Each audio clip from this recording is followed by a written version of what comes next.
I helped my friend build his business. Then I discovered he was destroying mine from the inside. If you told me 10 years ago that the man I considered my closest friend would one day become my worst enemy, I would have laughed in your face. I first met Daniel at a small business conference in Chicago. I own a modest but steadily growing logistics company at the time. Nothing flashy, but we had loyal clients and a good reputation. Daniel was new to the industry, a nervous 30-something with a sharp suit and no idea how to actually get clients. We got talking over coffee, and by the end of the weekend, I'd given him more than just my business card. I'd given him advice, contacts, and a personal introduction to 3 of my biggest clients. It wasn't out of pity. I liked the guy. He had a certain restless energy, the kind of determination that reminded me of myself when I started. Helping him felt natural. Over the next few years, our friendship grew. We'd meet for dinners, share market tips, and even take our families on joint vacations. We weren't just friends, we were brothers in business. But somewhere along the way, small cracks began to appear. It started with little things, a client calling me, furious about a late delivery that we had no record of making. A supplier suddenly breaking a contract we'd had for years, claiming they got a better offer elsewhere. My sales numbers started slipping, but I couldn't pinpoint why. Then came the whispers. A few longtime clients mentioned that Daniel's company seemed to be offering suspiciously similar services to ours, even using phrases from our marketing materials. I brushed it off as coincidence. I was proud of him, after all. His company was growing fast, and despite my own struggles, I wanted him to succeed. By year 7, Daniel's company had overtaken mine in market share. He was making headlines. I was patching holes in my sinking ship. And still, I smiled when I saw him on the cover of Business Monthly. I told myself a true friend is happy for another's success, even when their own fortunes are fading. I had no idea, back then, that his success wasn't in spite of my losses. It was built because of them. And that every late delivery, every lost client, every broken contract had Daniel's fingerprints all over it. The first real crack in the facade came from someone I barely knew. Her name was Natalie, a mid-level manager at a supplier's warehouse. She'd worked with my company for years, but never dealt directly with me. One rainy Thursday, she called out of the blue, her voice hushed, like she was afraid someone might be listening. "Mr. Carter, I think you should know. Daniel's been asking about your shipments." I frowned. Why would he care about our shipments? She hesitated. "Not just asking. He's offering bonuses to some of our people to delay yours. Says it's just business." Her words landed like a punch to the ribs. I wanted to tell her she was wrong, that Daniel would never do that. Instead, I just thanked her and hung up, and spent the rest of the day staring at my office wall, trying to reconcile the friend I knew with the man she described. A week later, one of my best clients, a retail chain that accounted for nearly 20% of my revenue, called to terminate their contract. They didn't give a reason, just said they'd found better service elsewhere. When I pressed, the manager finally admitted, "Look, Daniel's team came to us with your exact rates, then offered a discount. They even showed us your internal pricing sheets." Internal pricing sheets. Documents no one outside my company should ever see. That night, I pulled out the old hard drives from storage. Over the years, I'd archived every email, every proposal, every signed NDA. At the time, I didn't know why I kept everything. Now I did. I started cross-referencing dates. The pattern was undeniable. Every major contract I lost coincided with Daniel winning a nearly identical one. The timing was too perfect. And when I checked the old logs from our company email system, I saw something that made my stomach twist: multiple logins from unfamiliar IP addresses. My own network had been compromised. The next time I saw Daniel, at a charity gala we'd both been invited to, I studied him across the room. He laughed easily, shaking hands, the golden boy of the industry. When our eyes met, he gave me a warm smile and a nod, as if nothing had changed. But something had. I didn't know how deep this betrayal ran yet, but one thing was certain. This was no accident. He had been dismantling my company piece by piece, and I had the first threads of proof, and I wasn't going to let go of them. After that night at the gala, I couldn't sleep. Every hour I was awake, my mind raced through possibilities. How deep was the sabotage? How much had Daniel orchestrated? And most importantly, who else was involved? I started with what I knew best, my own company systems. I hired a discreet cybersecurity expert to comb through the network logs and trace the intrusions. What we found was chilling. The breaches weren't random hacks. They were targeted, precise, and came from multiple sources, several of which were traced back to IP addresses linked to Daniel's office and his trusted associates. But even more unsettling was the discovery that some internal employees had been compromised, willingly or unwillingly. I confronted my team, but no one would admit to any wrongdoing. The betrayal cut deeper than I expected, not just from outside, but within. In parallel, I started going over contracts, emails, and correspondence with my clients. There were small inconsistencies, forged documents, suspiciously altered proposals. Daniel and his network were flooding my clients with misinformation, promising faster deliveries, better prices, offers they couldn't keep. The more I uncovered, the more it felt like an intricate web designed, not just to sabotage, but to bury me completely. Meanwhile, Daniel's company was booming. He'd launched new services, hired more employees, and attracted investors. It was painful watching him rise from the ashes of my crumbling business, especially knowing the hands he used to push me down. Yet, through it all, I held on to one thing: the evidence. Every forged contract, every leaked email, every bribe, every false report, I documented it all. I hired private investigators to follow his movements, record meetings, and gather testimonies from disillusioned employees who had started to question the man they worked for. There was one night, months later, when I sat alone in my office with boxes of files stacked around me, pieces of a puzzle coming together. A few phone calls and quiet meetings with lawyers and investigators followed. I wasn't just going to watch my company die. I was going to bring Daniel down. The moment I decided to fight back, everything changed. It was no longer just about saving my company. It was about reclaiming my dignity, my future, and exposing the man who had betrayed me. I started by tightening security within my business. New firewalls, encrypted communications, background checks on every employee, and regular audits. No more blind trust.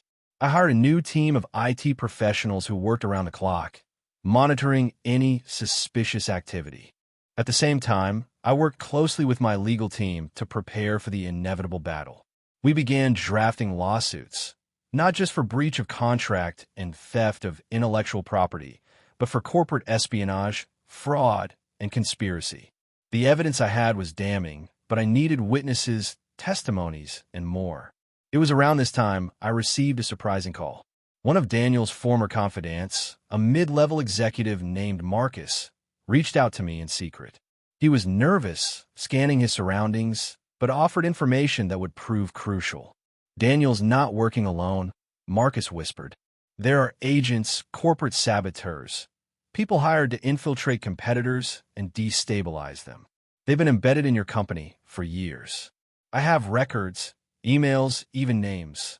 With Marcus's help, I uncovered a network of covert operatives who had been feeding Daniel's team internal information: pricing, schedules, client preferences, everything needed to undercut us. It was a calculated, ruthless plan. Daniel wasn't just a businessman who betrayed a friend. He was the mastermind behind a corporate war, and I was his primary target. Yet, even with this revelation, part of me felt a strange sadness. I remembered the dinners, the vacations, the laughter. Was any of it real? Had I been nothing more than a stepping stone? But I pushed those thoughts aside. The final piece of the puzzle came from a surprise discovery. Hidden in the folders Marcus gave me was an internal report showing Daniel's company had siphoned funds from investors, using fake contracts and front companies to finance their operations while pretending to be growing organically. This wasn't just betrayal. It was criminal fraud. With a deep breath, I realized the moment to strike back was near. I had the evidence. I had the witnesses. I was ready. The day we filed the first lawsuit against Daniel was one of the most surreal moments of my life.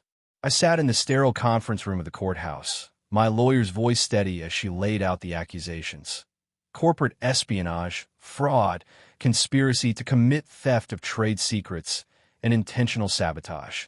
Outside, the press had caught wind of the case. Cameras flashed, reporters whispered. Daniel's company released a statement calling the allegations baseless and malicious. The man I once called a friend was fighting back with every resource he had, just as I expected. But I wasn't afraid. I had spent years preparing for this.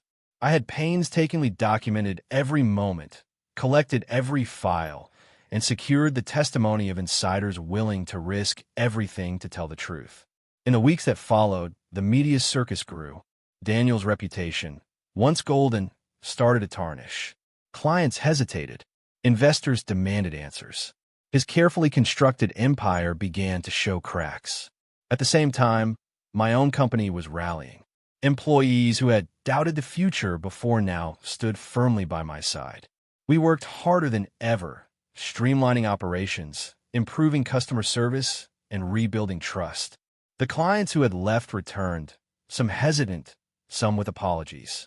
My company wasn't just surviving anymore. It was fighting to reclaim its place at the top. But Daniel wasn't finished. I soon discovered he was using underhanded tactics to intimidate my witnesses and stall legal proceedings. Threatening phone calls, anonymous letters, even an incident where my car was vandalized late one night. It was a dangerous game, and I knew I had to be smarter. I started coordinating with law enforcement, providing them with the evidence of intimidation and harassment. One evening, as I pored over yet another dossier of incriminating documents, I felt something I hadn't felt in years, a fierce, burning resolve. This wasn't just about business anymore. It was about justice, and I would see it through, no matter the cost. The courtroom became my new battleground. Every hearing, every deposition was a test of endurance, both mental and emotional. Daniel's lawyers were aggressive, painting me as a jealous competitor desperate to sabotage a rising star. But the mountain of evidence I had, emails, testimony, financial records, was overwhelming. One particularly grueling day, Daniel took the stand. His calm, practiced demeanor was chilling. He denied everything with ease, blaming disgruntled employees and baseless rumors. Watching him lie so convincingly was like a punch to the gut, but I forced myself to sit tall and let the truth speak through the witnesses. My private investigator testified about the secret meetings, the bribes, and the agents planted inside my company. Marcus, the whistleblower, risked everything to reveal how Daniel had orchestrated a campaign to destroy my business. Hearing the details, the sabotage, the theft, the lies, was painful, but it steeled my resolve. Outside the courthouse, the media frenzy grew. Headlines painted the case as a corporate scandal bigger than anyone expected. Some friends reached out with support, while others advised me to settle quietly. But I refused. My company's reputation was on the line, and more than that, so was my pride. Back at the office, business was booming again. We had learned from the sabotage and rebuilt stronger systems.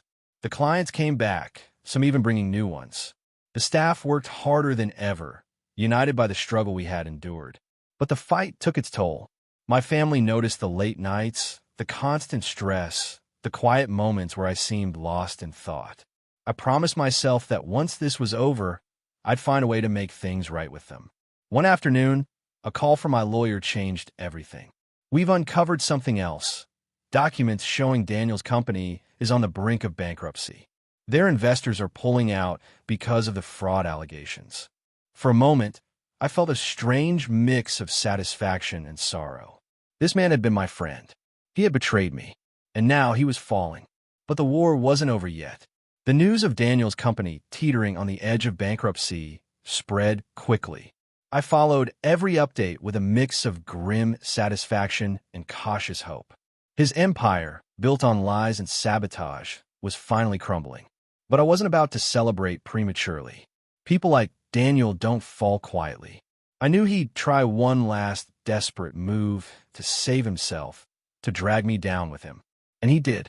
One evening, my legal team informed me that Daniel had filed a countersuit, accusing me of defamation, unfair competition, and breaching confidential agreements.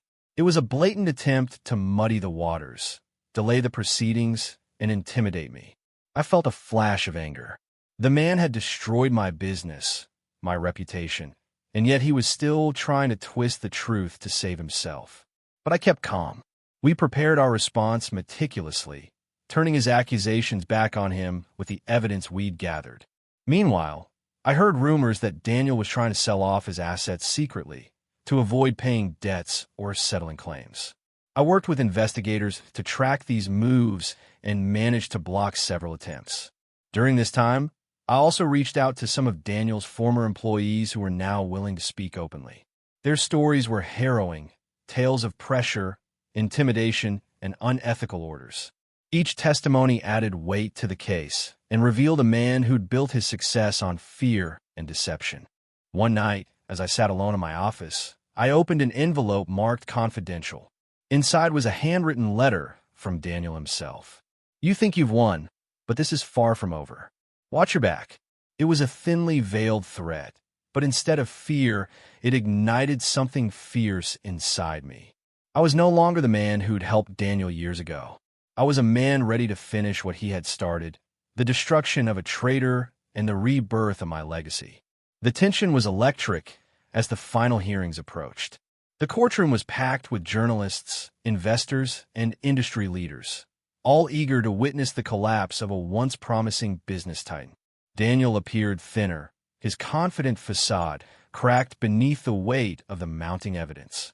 His eyes, once sharp and assured, darted nervously when the spotlight hit him. I sat quietly, a mix of determination and bitterness swirling inside me. During cross-examination, his lies began to unravel.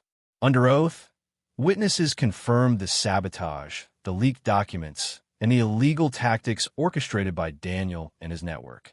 The judge's expression hardened as the truth emerged, piece by piece, like the slow unveiling of a dark secret. But it wasn't just legal proof I wanted to see. I wanted him to feel the magnitude of his betrayal, to understand that he had lost more than a company. He had lost the respect and trust of everyone around him. After weeks of testimony, the verdict finally came. Daniel was found guilty of corporate espionage, fraud, and conspiracy. He was ordered to pay massive fines and was barred from holding executive positions in any company for the next decade. His assets were frozen, and his company declared bankrupt. The courtroom erupted in murmurs. I sat back, letting the weight of the moment settle. Justice had been served. In the weeks that followed, my company flourished. The storm of sabotage had passed, and the industry saw us as stronger than ever. Former clients returned, bringing new business with them. Employees who had once doubted now wore pride on their faces. Yet, despite everything, I felt hollow. The victory was bittersweet. The friend I had once trusted was gone, replaced by a man who sacrificed everything for power. One evening, I stood on the balcony of my office, looking at the city skyline. The lights sparkled like distant stars, and I realized that success was never about crushing others. It was about resilience, integrity, and the courage to fight for what's right. I had won, but the scars would remain, and so would the lessons. The dust settled, but the echoes of the battle lingered in my life like a persistent shadow. Business was booming again, yet the victory felt oddly hollow, like reclaiming a throne that had been tarnished beyond repair. Friends and colleagues who had stood by me celebrated, but I knew some relationships were forever changed. Trust, once broken, doesn't easily mend. I found myself questioning not only Daniel's betrayal, but my own judgment. How had I been so blind? How had I mistaken ambition for friendship? One afternoon, I met with my wife over coffee, and she looked at me with tired eyes. "You changed," she said gently. "This fight, it took a part of you. You're stronger, yes, but more guarded, less open. I miss the man I knew." Her words cut deeper than any courtroom drama. The war hadn't just been in boardrooms and emails. It had crept into our home, into the quiet spaces where family lives. I promised myself to rebuild that too. Success without peace was a cage. Meanwhile, Daniel's name became a cautionary tale in the industry, a man who let greed destroy him. Rumors circulated about his bankruptcy, the loss of his home, even isolation from former allies. I couldn't deny a part of me felt a grim satisfaction in that, but it was tempered by sorrow for what could have been. Late one night, I pulled out an old photo from my desk drawer, a snapshot from those early days when Daniel and I first met, smiling over coffee, full of hope. It felt like looking at a stranger. But I also saw the man I had become, scarred but unbroken, wiser for the pain. And I knew this story was not just about revenge or loss. It was about resilience, redemption, and the difficult road to forgiveness, mostly of myself. Because in the end, the real battle wasn't against Daniel. It was against the parts of myself that had allowed betrayal to take root. And that battle, I realized, was just beginning. Months passed, and with time, I focused on healing, both my company and my personal life. The wounds were deep, but they were teaching me something invaluable. Success meant nothing if it cost your soul. One evening, as I closed my office for the night, my phone buzzed with an unknown number. Hesitant, I answered. Hello. Hi, it's Daniel. My heart skipped. I wasn't sure if I should feel anger, relief, or curiosity. I wanted to say, I'm sorry for everything. I lost my way, and I hurt you. I see that now. His voice was quieter than I remembered, stripped of arrogance. There was a long silence before I replied. Daniel, it's not just about the business. It's about trust. That's something money can't buy or replace. He agreed. We spoke for a while about mistakes, regrets, and the future. He had nothing left but the hope to rebuild a life without the shadows of his past. That night, I realized the story had come full circle. I had been a man betrayed, a victim of sabotage and deceit. But I'd also been the one who fought back, who held on to truth, who chose integrity over bitterness. Daniel's downfall was a harsh lesson, but forgiveness, complicated and imperfect, was what finally set me free.